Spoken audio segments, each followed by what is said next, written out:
खबर लखीमपुर खीरी से है, जहां पर सीएम योगी सोमवार सुबह करीबन 11:30 बजे हेलीकॉप्टर से मुस्तफाबाद पहुंचे। जैसे ही उनका काफिला कबीरधाम आश्रम परिसर पहुंचा तो पूरा वातावरण जय कबीर जय योगी के नारों से गूंज उठा। इसके बाद मुख्यमंत्री ने आश्रम में पहुंचकर संत असंग देव महाराज के दर्शन किए और कार्यक्रम का शुभारंभ दीप प्रज्वलित कर किया।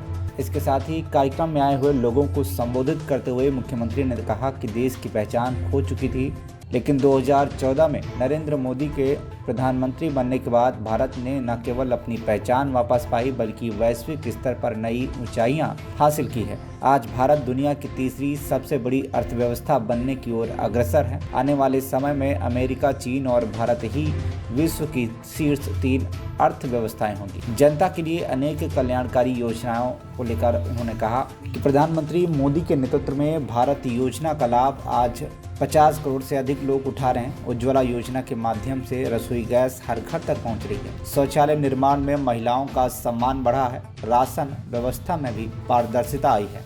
इसके साथ ही उन्होंने कहा कि हमारी सरकार ने ऐतिहासिक और धार्मिक नगरों की गरिमा को पुनर्जीवित किया है। इलाहाबाद को प्रयागराज और फैजाबाद को अयोध्या बनाया। इसी परंपरा को आगे बढ़ाते हुए मुस्तफाबाद को कबीरधाम के रूप में विकसित किया जाएगा। मुख्यमंत्री ने कहा कि संत कबीर की विचारधारा आज भी समाज को एकता, समानता और सेवा का संदेश देती है। उन्होंने उपस्थित श्रद्धालुओं से कहा कि कबीरधाम केवल एक स्थान नहीं रहेगा बल्कि यह आध्यात्मिक चेतना और सामाजिक समरसता का केंद्र बनेगा।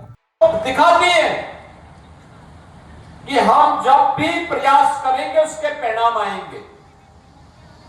यानी कोई भी व्यक्ति जो इन धार्मिक स्थलों में जा रहा है, श्रद्धा भाव के साथ जा रहा है, निष्काम भाव के साथ जा रहा है, वह सही मार्ग पर ही जाएगा, सही दिशा में ही जाएगा, भटकेगा नहीं।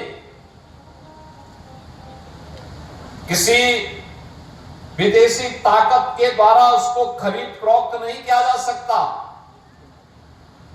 उसको समाज की मुख्य धारा से कोई भटका नहीं सकता है और इसीलिए समाज की आस्था पर प्रहार करने के लिए समाज विरोधी तत्वों के द्वारा लगातार आज भी प्रयास हो रहे हैं, लगातार प्रयास हो रहे हैं।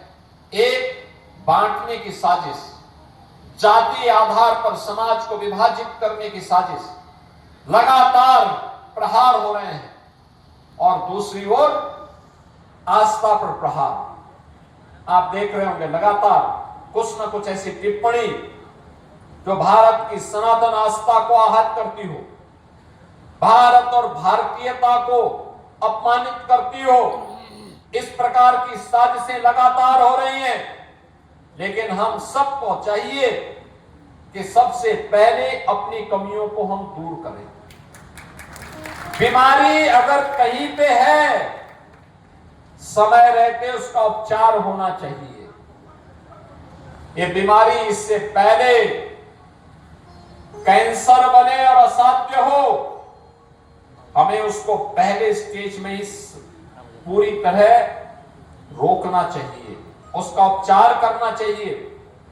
और अगर हमने समय रहते उपचार कर लिया तो वही बाद में बड़ा घाव बनने या कैंसर बनने से हम उसको रोक सकते हैं।